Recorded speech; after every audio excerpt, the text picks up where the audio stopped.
The following is a production of DallasCowboys.com and the Dallas Cowboys Football Club. How about them Cowboys?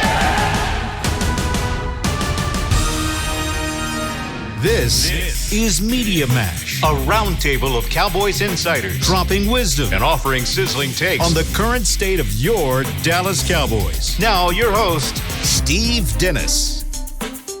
Well, hello again, Cowboys Nation, and all you individuals that make it great, especially you smart ones that have found us, Media Mash, here at 4 o'clock on this Thursday. We are live from the SWBC studio every Wednesday and Thursday at 4 o'clock, and we're so glad you're with us. Tell all your friends. My name is Steve Dennis, joined today by, we're just a threesome today, not a foursome. Nick Eatman had something pressing. I thought Media Mash was pressing. Yeah, it's a good point. So you say we should be mad at Nick? Yep. We're devastated, as discussed. Devastated. We are devastated. Machota, you devastated? Nope. Machota's ready to roll. I did the show the other day, and he got to yell over Clarence all the time, so I kind of like this. Just a little more casual? A little bit more to talk about. I got more experience yelling over Clarence, 24 years of it, and I never lost those battles. I can out-yell. Well, he's tough, though. I should maybe rethink that. Jori Epstein from USA Today is sitting right here, and, of course, John Machota from The Athletic and his podcast. Name of your podcast again? About Them Cowboys. About Them Cowboys. I listen to every episode. We appreciate that. I've listened a couple of times. I don't know if I believe that you're telling the truth on that every No, episode. I You believe can it. ask John. I'll be like, okay, so then the way you signed off this time relative to the way you signed off last time. I'm an avid fan. All right. It's good to have that in your corner, Machota. It is. All right. We got a lot to get into in this hour. We will talk about kind of an interesting reaction inside the building to the Jalen Smith release. Wondering if it is something to be concerned about or just a little lashing out. We'll get into that. Dak's anniversary from a year ago. Got to talk about that. Got to talk about Dak's dominance over the Giants, maybe the Giants in general. Our first topic coming, but first, is it true, both of yous, that as soon as it was brought up to Dak today, the backdrop tried to hurt him at his news conference today? It fell on him. Was the timing of that correct? The question was about the anniversary, and the backdrop then hit him? We can confirm. The first question, David Moore of the Dallas Morning News was like, look, we know you buried the injury mentally, but it's the year anniversary.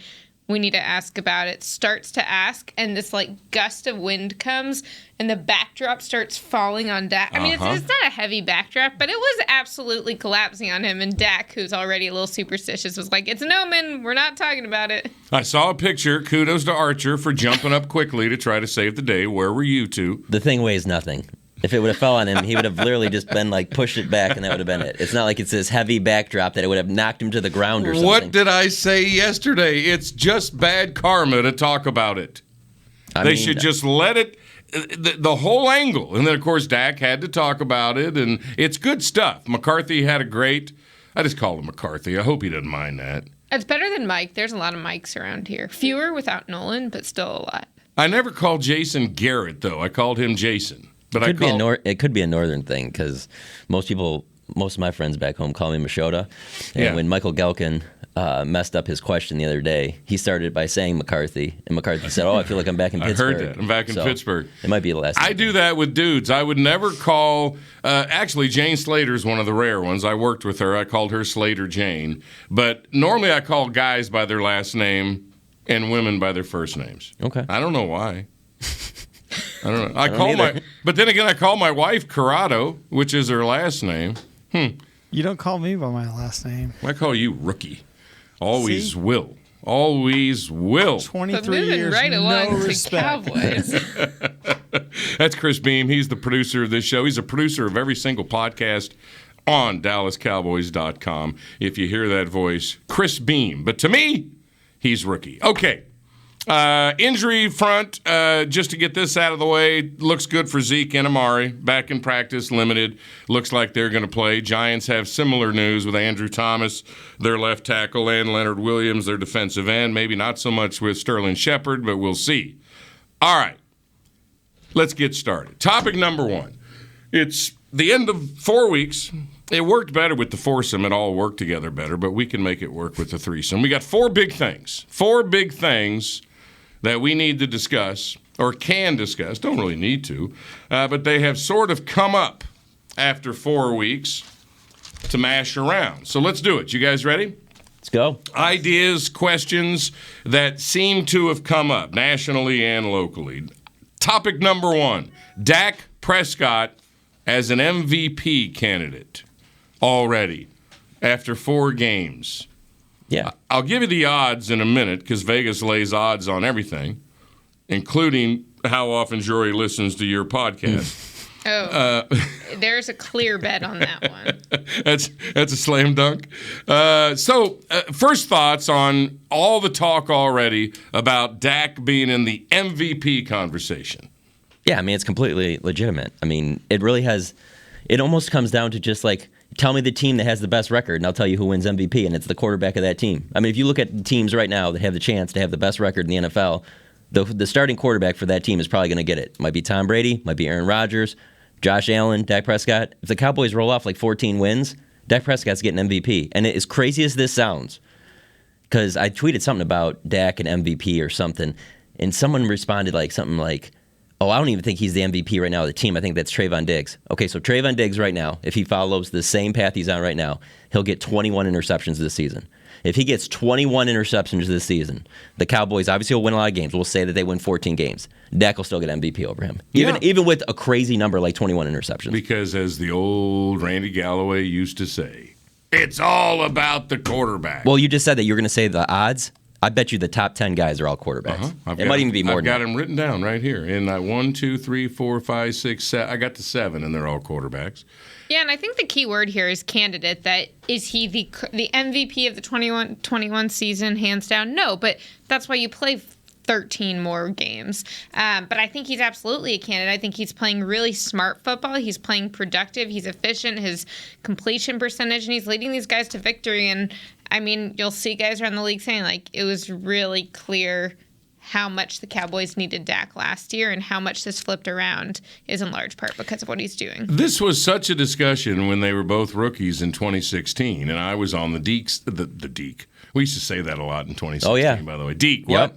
Yep. I was on the Zeke side. Is it Zeke? Is it Dak? When they were rookies. I was too. I was on the Zeke side. And including I was surprised being in front of the stage when they announced like who was rookie of the year. I was stunned that it was Dak and not Zeke. And Dak was spectacular. Yeah, no, I have no issue with that, but I just thought for sure it would be Zeke. And I'm wondering if that's going to hurt Dak again because Zeke is kind of doing Zeke's old things here after 4 games. Well, here's the key. The run game is so good. The key piece in this is like, okay, so right now I'd say the front runner, without looking, is probably Kyler Murray. And Kyler Murray puts up just gross video game numbers. And Plus 500 in Vegas. He is the favorite. So let's just say he keeps doing that. Okay, yeah, if they win 14, 15 games, I could see him being the MVP. But again, if Dak Prescott leads this team to 14 or 15 wins, they have the most wins, it's going to be real easy to compare how awful the team was last year without him. Right. And it's the Dallas Cowboys. I'm sorry, no offense to the Arizona Cardinal fans out there, but like if the Cowboys do that, Dak's going to win MVP. Right, because it's most valuable player, not most productive player or most talented player. And I think, like John is saying, we were able to see what this team had without him, which thus means we can contrast the value with him. And on top of that, the same way that I'm not saying that Pro Bowl isn't a legitimate honor, it is in almost all cases. But there is a popularity contest aspect to all of this and a storyline contest aspect to all of this. And knowing what Dak came back from personally, in addition to what the Cowboys did, is going to help his chances. Will it give it to him outright? No, but it's going to be a factor. Yeah, that's a good point. Right now, he's second in the league in completion percentage of 75.2, third in passing touchdowns with 10, scoring 30 points per game, third in total touchdowns with 16, fourth in passer rating at 116.9. Here is the list. Kyler Murray's the favorite. Josh Allen second. Mahomes, Herbert, Brady, then Dak. So he's sixth right now. But again, he only passed for 188 yards last game in a game where they scored 36. But he threw 4 touchdowns. Yeah. That's pretty good efficiency. 14 completions, 4 of them touchdowns. Was that right? 14? I mean, his numbers. No. His numbers his rookie year didn't exactly blow you away. He wasn't throwing 400-yard games, and he won Rookie of the Year. At the end of the day, it'll come down to how much they win. I'm sorry, I'm being thrown off by this, but is the O on your laptop the Ohio State logo? Right here, you mean? You need help, Steve. That's just. But my daughter. Can you show that to the camera? Turn it around. My daughter has one of those too. Can you? This is special. Whoa! This is what we call special. It's Block O. We call it Block O. I mean, look, like, as a University Wow. of Texas grad, I understand school spirit. We don't have Longhorn keys. Well, you get one. This was my daughter's idea. We were at a gift shop next to the varsity club at the Wisconsin game 2 years ago. Her first game at the Shoe when she was meeting with all the bigwigs of the School of Business. So we were doing our recon a year and a half in advance. But anyway, she saw these and wanted them, so we got them. And look at you. there you know, I mark all Do you my. ever just put it on another key and see what happens? See if it doesn't type an O? Yeah. Hey, I mark all my golf balls with a Block O. I just take a red thing and I circle the number. That's Block O. I think you need an H also. He puts it on the L a lot. No, this is Block O. That's what we are. Block O. The students sit in the Block O section. Block O is a thing. But if you're in Columbus, and especially on game day, everybody's just yelling OH everywhere. So you could have an H in there, too. Do you know the truth of that real quick? See, I'm not the one that talks Buckeyes. You made me talk Buckeyes. But It's one of my favorite college football experiences. Saturday in Columbus is about as good as it gets. You only say I-O back if you are a fellow alum. Oh, okay, I didn't know that. The All right. OHIO is only for alumni. So do we Okay. just leave you hanging on the OH? Is that If you're not an alumni, you don't say IO. all right? That's what an alumni John says and I to will a no longer say to IO. another alum. OHIO. And that's all. You know that you share that. All right. So Top most of the players that go there never say IO. Is that what you're trying to tell me? I feel like Zeke could settle this for us. get Zeke in here. Zeke. He's not going to say IO, though. What if he came in here? Amari was over there last time we were recording. It's possible. Why do you got to bring up Alabama? We were having a fun little Ohio State talk. Anyway, let's go to topic number 2. Is everybody ready to say the Cowboys' offensive line is completely dominant again? Yes. I think that they are dominant. I think that Zach Martin is playing like an all-pro player. Tyron Smith is too, and although I think he was still playing at a really high level in 18, 19, early 2020, the neck injury was clearly affecting him, and I think when he tells us he's healthier and happier than he's been in years, it's illustrated on the field. I think their interior line, the center left guard, is not the strongest part. But I think at right tackle, Terrence Steele is holding his own. And I think what Kellen is doing, bringing Conor McGovern in for these jumbo packages, especially in the end zone, is effective. So do I think that it's flawless? No. But do I think it's dominant? Yes. And I think that the defenses would tell you that too. And Cowboys players have been telling us, look, we are seeing that. We might be a little bit tired on this tempo, but look at the defensive line putting their hands on their knees, panting in the middle of the game, and that's how we know this is working. Yeah, I'd say I'm a little concerned about the interior. I mean, I do think, like I told you yesterday, I do think that they are the key for this team's success. It is interesting that Mike McCarthy said that Conor McGovern was getting more work at center, and he's improved, and he's looking good. Speed him up. My biggest thing on that is, if you're going to go in that direction, do it pretty soon. Because I do believe in the continuity of an entire 5. And if you're not going to do that, then just stick with Tyler Biadasz for the entire season. Let them build their continuity together. Unless he's just getting destroyed, then obviously you have to make that change. But Tyler Biadasz, other than the fact that he went to Wisconsin, that's the only thing that's in common with Travis Frederick. They're not the same player as much as people wish they were. So I don't think this offensive line is as dominant as that one was, but it's pretty through these first 4 games, 3 of which not having Lyle Collins. It's been pretty impressive, and the fact that you get Lyle Collins back, you have Conor McGovern, Terrence Steele has exceeded everybody's expectations. They have a chance to absolutely be dominant. All right, couple of thoughts. When you've got Tyron and you've got Zach, that's kind of all you need for a line to be dominant, in my opinion. If they're playing at the top of their game and they're helping those next to them like they can, there's very few lines that have 2 surefire Hall of Famers like that. No, anyway. but most of them will have, even with those two guys, the other three guys that are in there with them are generally with them for the majority of the season. True. It's not piecing guys in and out. They stick together, right. Together. And now the Biotish thing, and because he went to Wisconsin, because Wisconsin knows how to turn out centers. For sure. I thought he would be better than he's showing this year. I thought he was pretty good last year, but I think one of the things we do in this business is we listen to what everybody says and you start to connect dots. And I think you can connect the dot when the head coach is talking about we got to find a way to get Conor McGovern on the field, and they're doing it in a fullback position, and your center's playing bad. And now he's getting reps at center. Connect the dots. McGovern's going to be their center very soon. You would think that, but here's the only reason why I can't say that I definitely think that's going to happen is because how come he wasn't getting the 2 reps? How come Connor Williams was getting those? I feel like that they feel Connor Williams is closer to being that guy, and they would move him into center, and then Conor McGovern to left guard. All right, good talk. That's the offensive line. They're playing really well.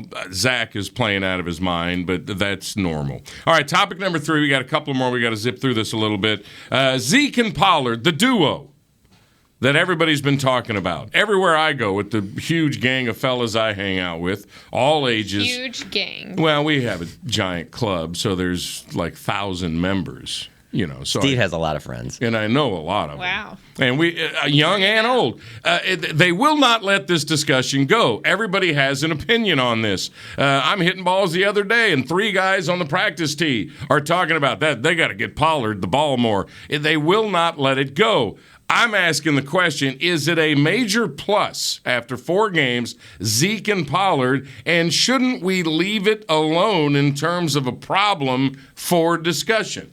Yeah, absolutely. Steve, the only people that should be upset about this are the people that have Ezekiel Elliott in their fantasy league, That's right. And they need to get over it. Right. Get Pollard on your team, and if something happens, you got both of them. But no, those are the only people because – and I hate to keep bringing this one up because so many people use this example, but it worked just fine with Alvin Kamara and Mark Ingram. And I'm not saying that those are the 2 exact same guys, but there's been plenty of teams. It's working fine in Cleveland right now. I just think that people in general, myself sometimes included, like drama. And they don't want these 2 guys to be like buddies and stuff. Like Cowboys fans are probably fine with it, but people on the outside are like, oh, let's see this rivalry here. The guy that's getting all the money, and then this young kid who actually is breaking bigger runs. Why doesn't he get out there more? But behind the scenes with the team, between those 2 guys, I have never once sensed any animosity between the 2 of them ever. That's the greatness of Zeke. Don't underestimate what a team guy Zeke Elliott is. He always has been. Yeah, I think absolutely. Also, again, not that 17 games is this massive. You're not doubling the length of the season, but this is a long season. It was long at 16. Zeke's not old, but he's older. And both he and Tony are allowed to be more fresh and just able to be more maximally efficient with their carries because they're staying fresh throughout the game. So, yes, there might be friends at bars who are upset about this, but inside the building, as John said, no one is upset about this. They love this. The offensive line is able to protect for them and block for them and create the lanes for them in different ways. And it's a really effective recipe. And like I've said a million times, that's my running back. Win me a national title, you're my running back for life. People don't understand how good he is. He is a tough inside runner. He is the physical tone of the Dallas Cowboys offense. Pollard is not ready to be that, or maybe he will never be that. But then you look at the numbers. Zeke's averaging 5.3 per carry. Pollard 6.8. 5.3 is fine for your main running back. 64 carries for 342 yards for Zeke. 37 carries for 250 for Pollard. And then the receiving, 7 for 53 for Zeke, 7.6 average. 8 for 65 for Pollard, 8.1 average. They're both doing their jobs. Absolutely. And I think going back to the run game and the type of runner that Zeke is, I don't know if y'all saw the clip of Chargers coach Brandon Staley going around the internet, and basically just him talking about how key the run game is for the passing game, not only because of the balance it creates, but because of how much it wears down a defense, requires certain tackling, requires certain blocking. And I think that is one of the differences in Zeke and Tony, typically how they run, is that it's going to wear down a defense a lot more to have to defend Zeke and try and stop him up the middle than it is getting a quick tackle on Tony or on the perimeter. And I asked Mike McCarthy about that today, and he's like, yeah, I think this is a big part of our success right now, that physicality. I got a kick out of Staley's comment. A lot of people on Twitter are going crazy over that. And I've always, like, Bill Parcells would never even waste everybody's time with that comment because he would think it was a given. I love it too. Was great. I love it. But I these think young an old coaches, Bill Parcells wouldn't, but a younger Bill Parcells that was dealing during the Twitter age. Right. That's what he's doing. He's putting that out there, or I shouldn't say because Brandon Staley's not doing it, but people are putting it out there because it goes against what the analytics and everybody that is into all the new style football, throw it around. It's not as sexy as the throwing the football all over the field, throw it 50 times, whatever. So him saying that is just like, especially with former players, they're just like, thank you. This is what we're talking about. My point exactly. The young coaches, and Staley's awfully young, they want to say stuff like that. First of all, let everybody know what they know about the game when they're right. And he is right, and it was stated beautifully. But, also to protect football. This is what is. See, Parcells would hear that and roll his eyes. Really, like we don't all know that. Yeah. But anyway, I love the comment. How are you going to feel about Dak in the red zone? Let's say inside the 5, either coming off the field or going out wide, and Zeke being in Wildcat with Tony Pollard next to him, because that's going to happen. I'll never forget going to. I was at the Pro Bowl when it was the Cowboys coaching staff there, and that was the first time when it was like Kellen Moore was going to be play caller, so Jason Garrett let him call the plays. I'll never forget him doing. Oh, yeah, that was rough. He had it was rough, but I'll never forget he had Zeke in the Wildcat during like one play, and I'm just like, after seeing that play last week where he pitched to Tony. Now that was with Dak on the field, but I mean, don't sleep on that Wildcat in the red zone. Topic number 4, we're going to skip. We'll get to it another day, but just to tease you, why is everybody so hard on Coach McCarthy? That's what I wanted to discuss. We'll skip that today. Don't want to get. No, let's get in. No, I'm just don't want to get anybody in trouble anyway. We're going to get to our second topic on this Thursday with Jori and Machota, and that is the kind of odd reaction about the Jalen Smith release by 2 players inside the building. I think it's a good discussion. Let's hear some sound on it, some comments on it, and mash it up. Next on Media Mash. Honey, big news. Gary, are you okay? Oh, I'm not Gary anymore. I'm Jackie Flash. What? See, I want the latest smartphone, but the best deals are only for new customers. So, to get a new customer deal, I changed my name to Jackie Flash. Okay, but the best smartphone deals at AT&T are for everyone, new and existing customers.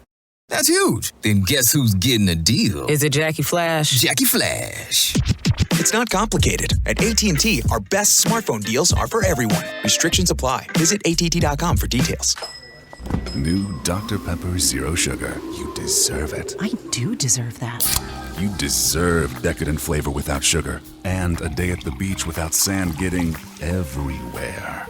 And a relaxing bath that your children don't interrupt. I deserve all that? It's really just a visual metaphor for Dr. Pepper Zero Sugar. Everything you want, nothing you don't. A visual metaphor on the radio. I do deserve that. Dr. Pepper Zero Sugar. The zero you deserve is finally here. Before there was a draft, you could size up a cowboy by 3 simple factors: the crease in his hat, the bend of his brim, and his unbending attitude. A man Stetson didn't just protect him from what life threw at him, it projected a rugged, unstoppable spirit. Stetson hats are still American-made with pride right here in Texas. They're still the unofficial crown of all self-respecting cowboys, and Stetson is proud to be on the field with America's team. Find a retailer nearest you at stetson.com/cowboys. There's nothing as unique as our eyes, which is why Essilor pioneers ways to make lenses as unique as you. Verilux for super sharp vision, Essential Blue for protection, and Crizal for freedom from glare. 3 cutting-edge solutions in a single unique lens. So whatever your needs, insist on Essilor. Visit your local Essilor experts and find the perfect lens for you. See more, do more, Essilor. Back to Media Mash. Welcome back to Media Mash on this Thursday. Cowboys getting set for the New York Giants. We'll talk a little bit about the Giants. What a big kind of remembering weekend this is for Dak, and he's been asked about it.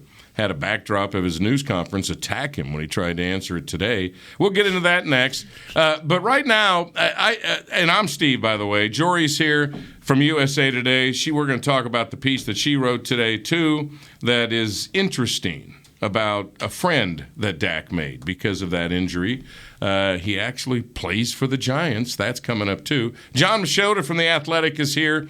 I want to get into this. You guys might not even like doing this. I love these kinds of discussions.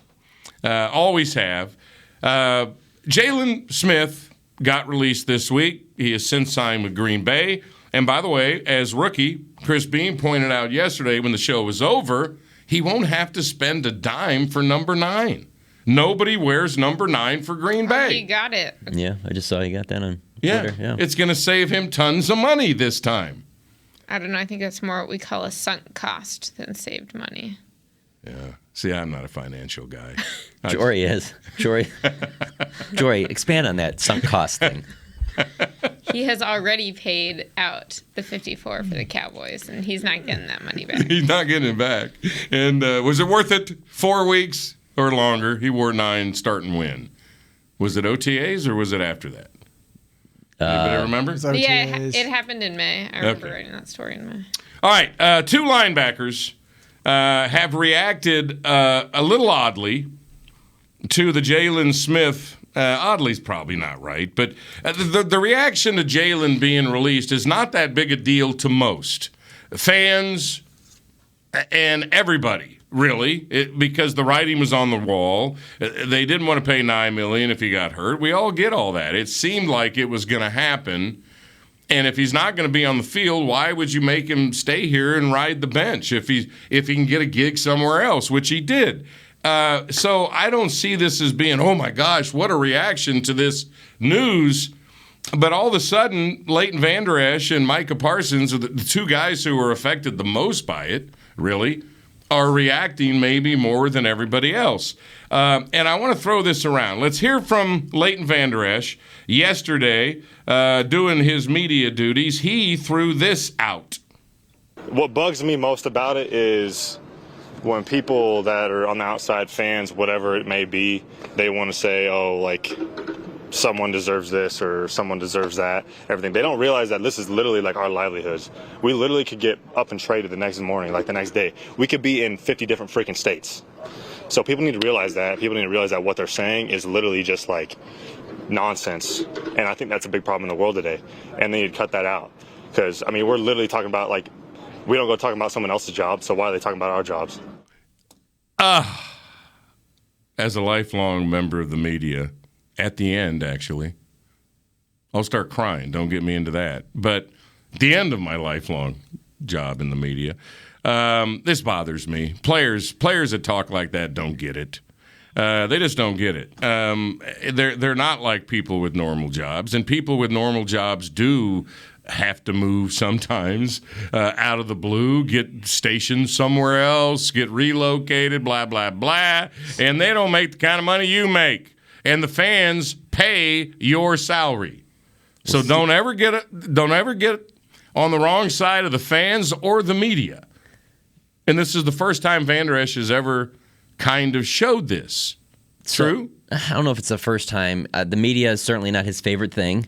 He opened up our training camp press conference by saying, don't ask any ridiculous questions today. And we were like, what's a ridiculous question? He told us he would let us know if we asked one, which we didn't. Oh, man, I would. Even before my day, I would have had a lot of fun with that. Well, even before this one yesterday, he said, why are you guys all coming over here? Go over there, like to other players that were talking. So I know where you're coming from, Steve, and do I agree with him 100%? No. I think some of the stuff he makes a good point on.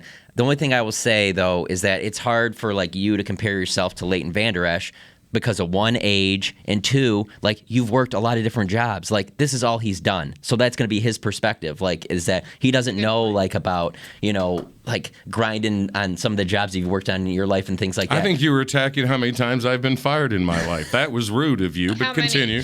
But I think that people forget sometimes like how young that these guys are. 4 solid bootings. And so when he's your age, he might have a different take on it. But as of right now, that's the way he feels, and he's entitled to that opinion, even if people don't agree with it. But I would say that another thing that I wanted to hit on, though, too, is the other part about it right now that's different from when you were covering the team all the time is that you say that, like, Micah said this and Leighton said that.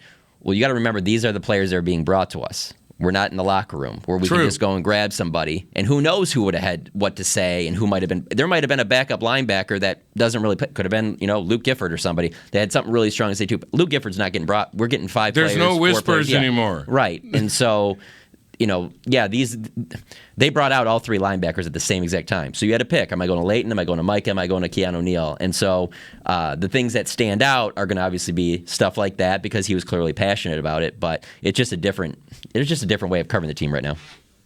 Yeah, and I think that, like, the same thing with Micah. It's not that Micah's overreacting. These are the guys who are bred out. These are the people who are asking questions. And it is interesting when Micah, again, going back to what John's saying about their age, Micah is 22 years old. Yes, he's making a lot of money, and yes, he got his dream job. But he's lying in bed watching TV. His mom comes banging on the door being like, did you see this? Like, Jalen's not on the team anymore. And he said that was his welcome to the NFL moment. So, I mean, it is, you're living your life in the fishbowl. I'm not saying that, like, oh, woe is them and this is so traumatic and Jalen's going to be just fine in Green Bay. And I think there are a lot of factors that went into this decision, but I think that it's helpful to have the context. All right. I mean, and he made the comparison, Leighton did, about us and our jobs. Yeah, that's where I don't like it. Yeah, but do you know how many times in my life that I got woken up at night and somebody told me that one of my best friends in work got fired? Or the contract wasn't renewed? Somebody I worked with who may have been our main sports guy or my weekend guy when I was the main sports guy. I mean, that stuff happens every day in real life to all of us. Now, you're right. They do live in more of a fishbowl, and everything is public. But it happens to everybody. Let's get to Micah, because Micah may be even more interesting and maybe a little more troublesome to some of you. I don't know. It's a bit troublesome to me. In fact, I'm going to call it Micah's first chink in his armor. He's been perfect since he's been a Cowboy. And this could be a little chink in his armor, and I'll explain in a minute. He is going nuts on Twitter. He is using social media to, again, maybe lash out a bit. Maybe Landon was lashing out a bit because he's buddies with Jalen, and it hurt. And I get that. And he pointed out that Jalen gave Dan Quinn a message for him to give to the team, and he did. And so they're hurt that their buddy got booted. I get it. Maybe they're both lashing out. Let's discuss in a minute. But here's some fun that Micah has had on Twitter. He comes out with his first quote yesterday. Quote, people have been looking – oh, wait a minute. I'm sorry. That's the wrong one. It's sad how many so-called analysts go on and talk bad about players and have no idea WTF they are talking about. That was a tweet from Parsons. He had another one, quote, stop asking my football position. Now I just play football. That one's a little different. And then he got in a fight with an alum here of Cowboys media, Emmanuel Acho, who was doing a film breakdown on Fox Sports 1 of Micah and Jalen, what they were doing wrong when Darnold scored a touchdown. And Parsons goes after him. This is a former linebacker in the NFL. I don't think you have any idea what you're talking about. And once again, this is a horrible take. And Emmanuel got back to him and said, the big eye in the sky don't lie. My job is to make television. Your job is to make tackles. Keep doing you. I'll do me. And Parsons answered him, all I'm saying, don't post stuff on social media that's not true. And his point was that you don't know the obligations we had as players on that play. Which we've heard from media members our whole media lives. Don't talk about something you don't know about. If Mike is going to become a Cole Beasley, sorry, Cole, you've earned that, or a Des Bryant, and goes on Twitter and attacks people who are analyzing the Cowboys games, chink in his armor. Yeah, I don't see it that way at all. I think it's that, again, he's a young kid. He might not react the same exact way 5 years from now. But as of right now, I mean, I just know in the business we're in, I just see on Twitter. I want to say names here, but I'm not gonna. Like please do. how that. Is Jori one of them? No. How that they can't even handle when a fan will say, like, oh, you guys are doing this because, you're just sucking up to Jerry or whatever. And they think they know what we do and they don't have an idea. And there's media members that will fire back at these fans. And I'll be like, why are you wasting your time? Like, you're not, it's not worth it. And these are people that are much older than Micah Parsons. Like, there's only so much that you can handle, especially when you believe that what this person is saying is completely wrong. I mean, when it's something that your whole life is dedicated to and you're in these meetings and you were in the right spot and some guy on the TV show who wasn't in that room is saying, oh, I played in the NFL, you were supposed to be here, I can see how you can get real passionate, and especially when you're an elite player like Micah, and you can't compare him to Cole Beasley because Cole Beasley never has ever made the impact that Micah Parsons is making. Cole Beasley would be the third wide receiver on that team, and then he'd go and he'd tweet a lot of stuff, and then obviously now it's taken to another level. So you're saying if they're a really good player, they can do whatever they want on Twitter? I mean, not whatever you want. I mean, you can't be sitting there, threatening people's lives and doing things like that and saying inappropriate things like that. But if you want to sit there and defend your team, defend the way a play went, defend a teammate who just got traded, yeah, do whatever you want. I mean, that's today's age. These kids, social media is like all part of their lives. Like they've dealt with this their entire. This isn't anything new. Like to us, I mean, I'm going to be 40. I mean, it's still kind of a relatively, last 10 years, 15 years thing for me. This has been their entire lives. That's how that they're going to be. I still don't think Micah Parsons will respond the exact same way 10 years from now. Real quick, Jori, I want to, before we hear from you on this, I want to say this. Media members, this is important to Acho, too. This is what he does now for a living, and he takes it very seriously. They never think of that. And I love social media. It's less damaging than mail used to be. I led the league in hate mail when I criticized Tony Romo. Criticized him and got hundreds of hate letters. And let me make this point. The one guy who was never bothered by any of my criticism of him was Tony Romo. He gets it. He used to come up to me and goes, hey, I get it. I get it. You got a job to do. That's part of it. I'm the quarterback of the Cowboys. Say whatever you want. But none of your hate mail was seen by anybody else other than you. That's because I'm not like that reporter. If Emmanuel Acho sent a letter to Micah Parsons and Micah Parsons went and got a stamp and wrote a letter back to him, we wouldn't even know this is going on. But that stuff is out there for everybody to see, so everybody can share whatever. I'm sure there's tons of letters that people wrote to you that if that was done on Twitter, there'd be a lot of people that would have been like, wow, these people are insane. I can't believe that. And then there's a lot of stuff that they probably wouldn't say because it is on Twitter. But I think a personal letter is way different than social media. I think I would say two things. The first is that I hope that as we build this relationship with these players and we try and tell stories of guys like Micah and Trayvon and et cetera, that everyone can keep in mind that there is a difference between those of us who are out here having these conversations every day and then trying to write, whether it's news or analysis or features. Yes, always has been that way. Someone who is going on a radio or a TV show nationally or locally to give their opinions and to stir up a conversation. Both are okay, and there's room for entertainment, analysis, information. But you just got to say that because I think it can be frustrating when we end up getting the brunt of that. Well, you've got to own up to it. You've got to stand there in my day. Now, you guys haven't been able to do this for a couple of years now, but stand there in the locker room and just let them come to you. Oh, man, I will never forget after the one game when Dez just lost it on all of us, and it was because of some random, it wasn't even like a Cowboys blogger. It was just a fan tweeted something. Fix it, Rich! And he, we were pretty scared. There was a group of us that were like, I don't think he's mad at me, but I mean pacing back and forth, like screaming at a group of us. And it's like, dude, he was Dez. Try Jay Ratliff coming at you in the locker room at 6 foot. What was he, rookie? 6'8", 300 and whatever pounds. A fury.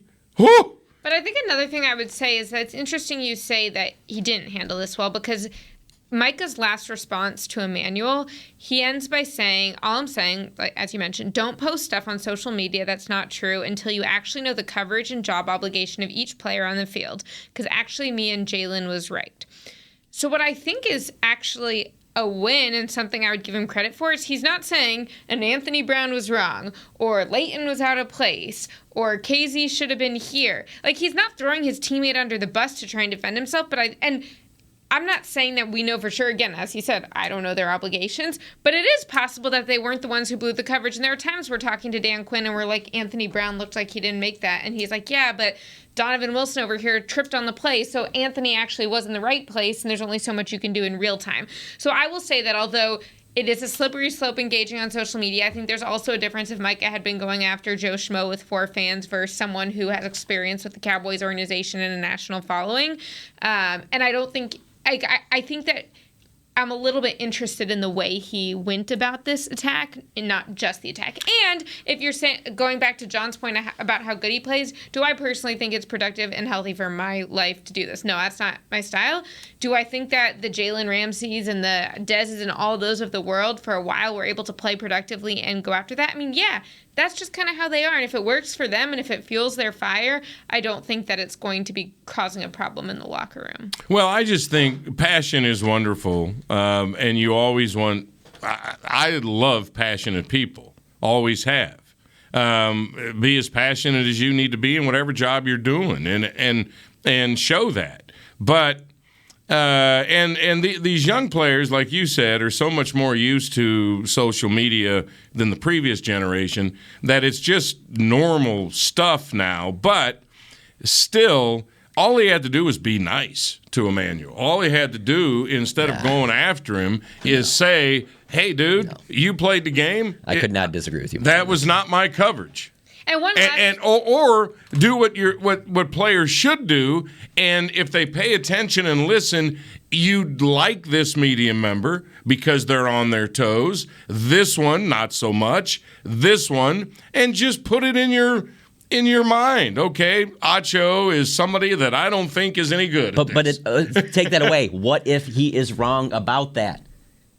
What if Acho is wrong about it, and Micah's like, yeah, that's not right, and he really believes that. Then just ignore him. So you're just supposed to let people tell mistruths about you if that's what's going on? Yeah, you can't attack everybody who But he's not Joe Schmo on the street. He's not going on a national television show and saying this, and Mike is saying, I don't want the national narrative to be something I think is false.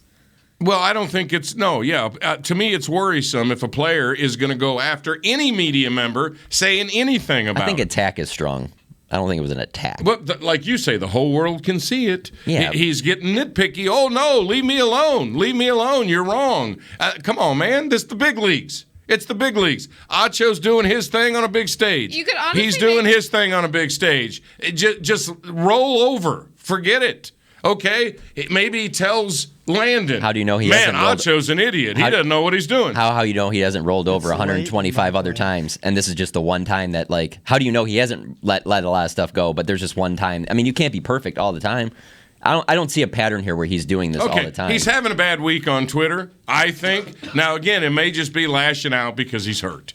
But if he's going to become this guy on Twitter, chink in his armor. That's my opinion. You know what other image comes to mind with this? It's just a little bit unrelated. But when I think of what Mike is doing now and how the locker room would respond, I think of that Cowboys at Washington game last year when Andy Dalton gets hit really hard by John Bostic, suffers that concussion, the offensive line doesn't go after him. And it's the type of thing where I'm not wired to, like, fight and engage in violence. But that's kind of the game these guys are playing. And so Micah being like, I'm going to stand up for my teammates, current and past, like, I could see guys liking that and being like, look, he's trying to make sure that this guy isn't going out with a name like this. Yeah, okay. All right. Romo's mother didn't even know me, and she hated me. She hated me. That is not useful. Your son is the quarterback of the Dallas Cowboys, and you're worried about what a schmuck like me is saying on the pregame show? Come on. Well, she probably thinks, and again, that's her son. It's a little bit different. And she probably thinks that what you're saying is having an impact on other people that are watching your show, and she doesn't want people to think that way. Well, you're darn right it did. What did you say, Steve? Well, Tony was way too good not to win anything. I will stand by that until the end of my days. When his expectation is up here and he's an elite quarterback and all he won was 2 playoff games, he deserves a little criticism, and he agrees. Talk to him today. Now, it wasn't all his fault, but he was the quarterback. All right, let's get to our final segment here on Media Mash on this Thursday. Jori's going to be the big star in this segment. Man, she wrote a story that is kind of neat. It's about Dak and a new friend as we talk about Dak reliving the Giants game almost exactly a year ago. Next on Media Mash. Hi, I'm Clint Tillison with United Ag and Turf. Before you can park yourself in front of the game, park yourself in a John Deere and power through your chores. Our Land Run package is a 1025R, 25 horsepower tractor with a loader, rotary cutter, and a box blade for $229 a month. And the price you see is the price you'll pay. No surprises. So don't miss another kickoff. Visit UnitedAgAndTurf.com. Offer ends February 1st, 2021. Restrictions apply. See dealer for details. Now let's get to work. The Cowboys way, where 16 Hall of Famers and 5 championships shows us what success looks like. Where turkey is always the second best part of Thanksgiving Day. Where we are all defined by one single thing, the star. Where we as fans know it's our job to keep the tradition going. Bank of America is proud to be the official bank of the Dallas Cowboys and to support the quest of living life the Cowboys way. Copyright 2020, Bank of America Corporation. Want to use what the pros use? How about the official men's skincare brand of the Dallas Cowboys, Jack Black? Right now, you can get the Jack Black Starter, a curated collection of Cowboys locker room favorites for just $10 with free shipping. The starter includes 4 Jack Black skincare favorites, plus a full-sized intense therapy lip balm. Go to getjackblack.com/Cowboys and use the code word TEAMJB. That's getjackblack.com/Cowboys. The Jack Black Starter, $10, free shipping. Honey, big news. Gary, are you okay? Oh, I'm not Gary anymore. I'm Jackie Flash. What? See, I want the latest smartphone, but the best deals are only for new customers. So, to get a new customer deal, I changed my name to Jackie Flash. Okay, but the best smartphone deals at AT&T are for everyone, new and existing customers. That's huge. Then guess who's getting a deal? Is it Jackie Flash? Jackie Flash. It's not complicated. At AT&T, our best smartphone deals are for everyone. Restrictions apply. Visit att.com for details. Back to Media Mash.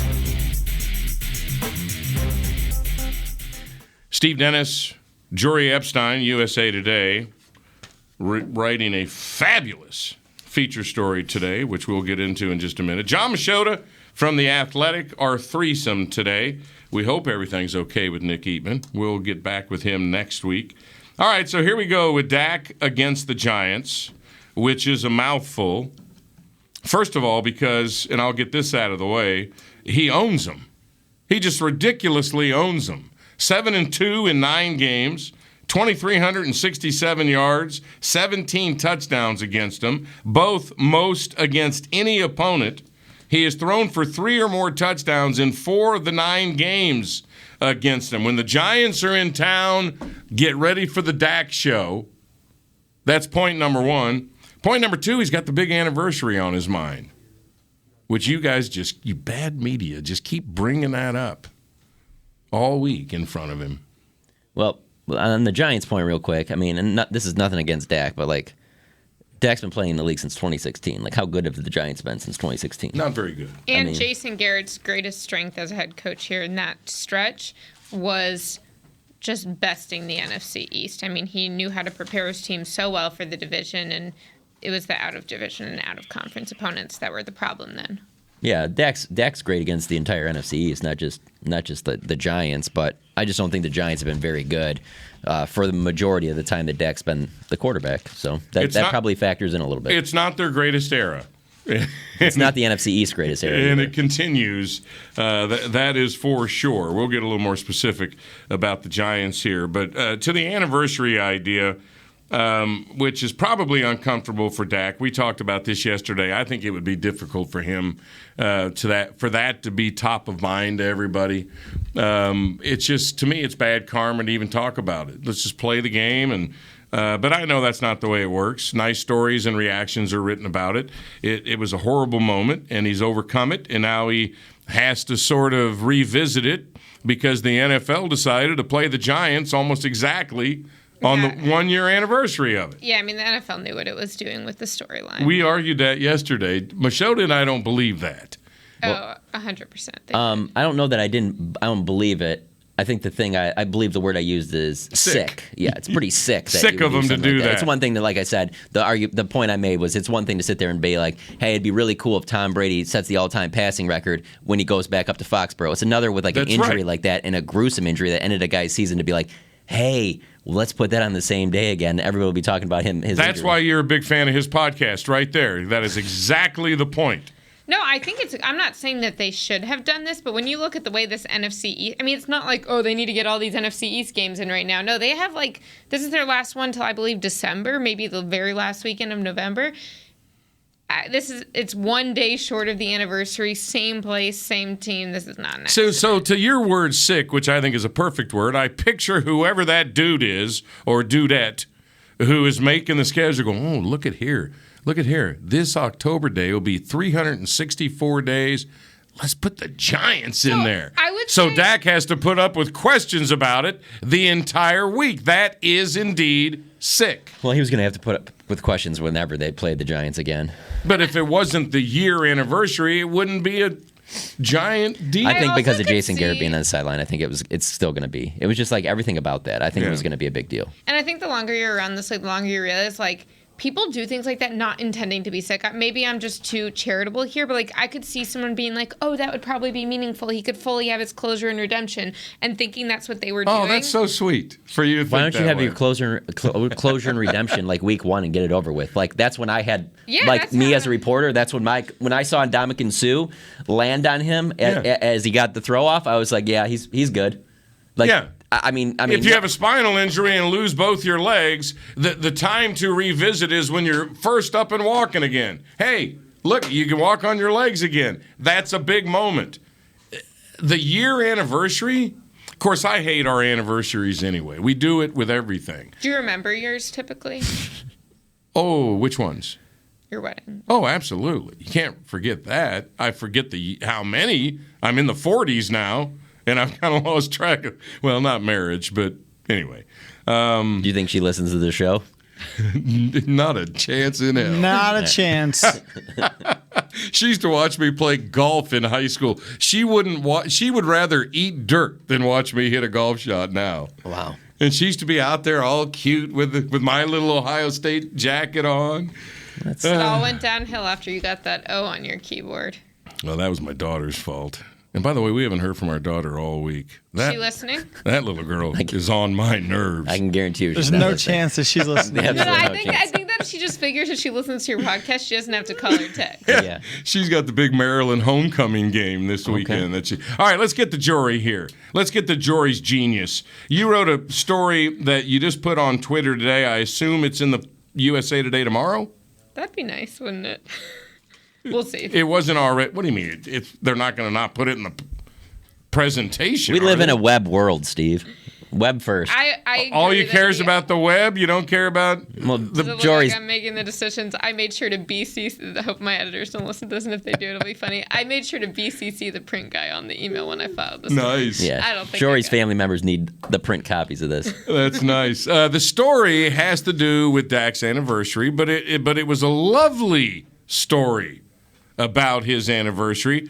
Quick synopsis from Jori Epstein. Well, thank you, first of all, Steve. I appreciate you saying that. But yeah, so it turns out that after Dak got hurt last year, and it was Giants safety Logan Ryan who made the tackle, and it was a routine tackle. It wasn't like he's trying to hurt him. Logan felt terrible, and he understood the contract implications. Logan had actually broke his own leg a couple years earlier, and during that time really dove deep into the Kobe Bryant mentality. Read Kobe's biography as well as a book called Relentless by Tim Grover, who trained Kobe, among others. And so Logan had his publicist send Dak a letter wishing him well, and those two books is sort of like I've got your back. I want you to know I'm rooting for you in this rehabilitation. So I talked to Dak, I talked to Logan, and I talked to Tim Grover, that trainer, about what it meant that Dak was using this, because again, when you send a guy, especially a guy who's the quarterback of the Cowboys, these books, you don't know, will he ever read it? Will they resonate with him? And Dak has said that this book, Relentless, and studying the greats and understanding how they performed at their best and how they came back from injury as he dealt with that, really impacted his mentality and helped inspire him. Was it his only source of inspiration? No, but I think it was definitely a key one. And I'll end it off by saying that Logan said he's like, this was bigger than Cowboys Giants. That's just absolutely wonderful. And what's even more wonderful than that is somebody went to the Giants locker room today and asked Logan Ryan about sending the books and should he get payback from Dak? And he goes, yeah, just have him throw it right to me on the first pass, and that'll be payback enough. But yeah, Giants price to lose by 10. But sorry, go on. Didn't mean to cut you off. That is a nice comment from Logan Ryan, too. Logan Ryan, in the back end of this Giants defense, had 9 tackles against the Saints last week. Giants played, well, they won for the first time, and who knows really what the Saints are week to week. But I think the Giants played their best game of the year, and they're starting to come. Saquon Barkley had a Saquon Barkley type of game where he caught it for 74 yards, ran it for 50-some, and 2 touchdowns, 1 each. Daniel Jones threw for 400 yards.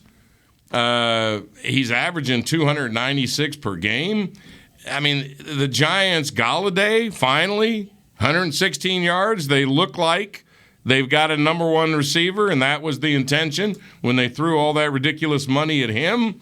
Are the Giants kind of coming a little bit for this matchup against the Cowboys? I think it's tough to say off of just one game, mainly because, like you said, you just really don't know what the Saints are. You're basing a lot just off of the Saints. You know, if you think the Saints are absolutely for real, then this is a big step. But you need more than just one game to say, okay, now they're starting to click. And so, you know, like I think I said yesterday, I do think that this is Mike McCarthy loves this, because if they lose that game, then it's like I could see the Cowboys kind of just like, yeah, whatever, it's the Giants. They're 0-4 or whatever. But they come back and they win this game in New Orleans like that. Like, that's going to raise some eyebrows. Like, man, we better take them serious. Not to mention the fact that I don't think that they're happy with how much Sam Darnold ran all over them, particularly with the touchdowns he scored. And you know Daniel Jones could do that too. So I think that this probably brings a little bit of extra focus because of where they're at. But I need to see more from the Giants to believe like, oh no, they've turned this corner and here we go. This team's for real. Jori, why didn't Machota or somebody else, while you were writing about Logan Ryan, write about big bad Jason Garrett coming back to AT&T Stadium? John, we've covered this team for a long time. When was the last time you heard the adjectives big bad before Jason Garrett? I was just going to say. Big bad. I was just going to say. Jason Garrett, bringing that hot offense. I'm in a subscription business. I try to write about things that I think will get subscriptions. Ooh. Very well said. No, nobody's going to write about big bad Jason Garrett, but I'll have a little something in my notebook on Saturday. But I'm talking like, I mean, we're past the like for the Athletic, for me to write something in the middle of the week, it's gonna have to be like 1,500 words, at least 1,000. And so, what is there to really write about this? That things aren't going well for Jason Garrett as the offensive coordinator. Like, how many Cowboys fans really want to read that? No, they don't. And I did ask Amari today. I'm like, look, it's been a couple of years, but do the guys on the defense still ask you, like, how do we prepare for a Jason Garrett offense? And he's like, yeah, not really. No one's asked me. I think they've asked Dak. But I also think what's interesting is that Jason Garrett is hardly the only coach in the league who has very close ties and understanding to another team. That's very common in the NFL. That said, I actually think it helped him a lot more last year than it would this year, because when you look at this defense, this is such a different defense, particularly with personnel, than they had in his time with the Cowboys. So, the big bad Giants offense, that's a reach, but Andrew Thomas, number 4th pick in the 2020 draft, is playing good football at left tackle for them. The Kadarius Toney sort of had his final coming out. Of course, Shepard's hurt and Slay's hurt, but Toney had a game against the Saints. They've got some pieces. They can be a problem. I think on offense they can be a problem, but I just think even if the defense can do a little bit, I don't think their defense is equipped to handle what this Cowboys offense has become. And their defense is underachieving. Yeah, Bradbury's playing horrible. If you tell me the Giants win this game, I would say the most likely it's a blowout. I was going to say the most likely scenario is that we see that little bit of the Cowboys from last year that we haven't seen this year yet, and that's where they're turning the ball over. Dak throws a couple picks, Zeke fumbles, some stuff like that. We did see it a little bit. We thought we saw it with Dalton Schultz. Turns out though that he goes to church with several of these reps. But it looked like you were getting a little bit back to that. I'm wondering if that game happens in the near future, where it's just like, sometimes stuff just happens. You cough the ball up a couple times, and all of a sudden you're giving them extra possessions, and things start going in their way. But if the Cowboys offense doesn't turn the ball over, to Jori's point, I don't think that this Giants defense can shut them down. And I think another thing is I don't fully trust this Cowboys defense on the field yet. They still have places with liabilities. They still have a problem with the deep ball and letting up big plays. But when I think about if I'm going to war with these guys, if I'm out there on this defense this year versus last year, which is a good thing I'm not, that sounds terrifying, then knowing that if Saquon takes off, a guy like Mike is out there to come after him, or that if Daniel Jones tries to try something tricky with Saquon, Trayvon Diggs might make him pay. You have guys you can depend on to make plays now, and even if we can't expect Trayvon to intercept a pass or two every single week, there are guys they have to be concerned about. See, I would be concerned about all the questions about Dak's anniversary maybe in his head. And then you haven't. Then maybe he spits the ball up. No, this defense is. If this defense was let's say, let me think of a defense. The Tampa Bay Buccaneers that they opened up with. That to me was the measuring stick. Everything about that game. When I saw how he played in that game, I didn't care about any of the story. I mean. Right. No offense I understand it's a great storyline, but I didn't care after I saw that game because that's the best competition. That's on the road. That's a late game situation against the GOAT. They're getting Super Bowl rings. And if you want to talk about his mental toughness and ability to have the mental clarity and not think about the ankle, the first play of that game, not only does he complete that 28-yard pass to Amari Cooper, he audibled on that play. So he had plenty of clarity on what's going on. Calm down. I was only kidding. Okay, but Clarence isn't here, so someone's got to yell. Yeah, and let's keep in mind when he audibled on that play. He audibled to empty behind a center that clearly there's been some issues there in his first game. And he was on the 2-yard line? It's not like he had a whole lot of room for errors. I got to throw an audible. We're done. We got to be done. But I want to say this as a final thought. The only thing that I would worry about in the Giants game at 3:25 Sunday, as Jason Garrett loved to say, the sunlight coming into eyes. Well, we haven't dealt with that yet. A lot of people it's time. went crazy on that. No, I would be concerned that everything's going great. And when everything's going great, usually the opposite happens for a minute. That would be the only thing. Oh my God, everything is going great. This team is awesome. They're gonna win the Super Bowl by 3 touchdowns, and then boom, here come the Giants. Uh-oh. And you know what I would say to that? That's the only reason I would be concerned. Last year I kept saying once the Cowboys show us they can overcome adversity, then we'll believe it. And again, I'm not saying no guys overcame it in little pieces, but as a whole, this year. No Michael Gallup, no La'el Collins, no DeMarcus Lawrence. Oh, wait, you need to finish up on the road against the Chargers. Or you go into halftime down against the Panthers, who have the top defense, and come out and score 23 unanswered points or whatever that was. I think they've shown that, yes, there will probably be a moment or two in the game that they could have a turnover or some other issue. And then get over it. Okay. Yeah, they know how to get over it. All right. They've shown such a difference in their ability to get over it this year than last year. All right. This team reminds me of 14 and 16. Did you not hear me say we have to be done? No, this is an important point. This team reminds me of 14 and 16, and in 14 and 16, they didn't have those issues like that. Those are the best two teams they've had in the last decade, and that's what this team reminds me of. But they have the coach now that was hired to get them past that in the playoffs. All right. And the last thing I'll say is if you want a nice that was his last thing. I know it. This is why it's the last. Okay. You want a nice feel-good note to end it. Amari Cooper basically message today was and everybody's friends. Whether you're new, whether you're old, whether you're offense or defense, we're all friends. Oh, that's a good way to end the show. Jori Epstein, you're awesome. Machota, you're awesome. Steve, you're awesome. Thanks for letting me chat Steve. Cowboys with you. And Steve's wife, if you're listening, you're awesome. Chris Beam, thank you for what you do. I think I'm going to go home and take this block O off of the O on my laptop. There's no way. No, I'm not. Go Bucks. Everybody have a good weekend. We'll talk to you next week. This has been a production of DallasCowboys.com and the Dallas Cowboys Football Club. How about this, Cowboys? Yeah!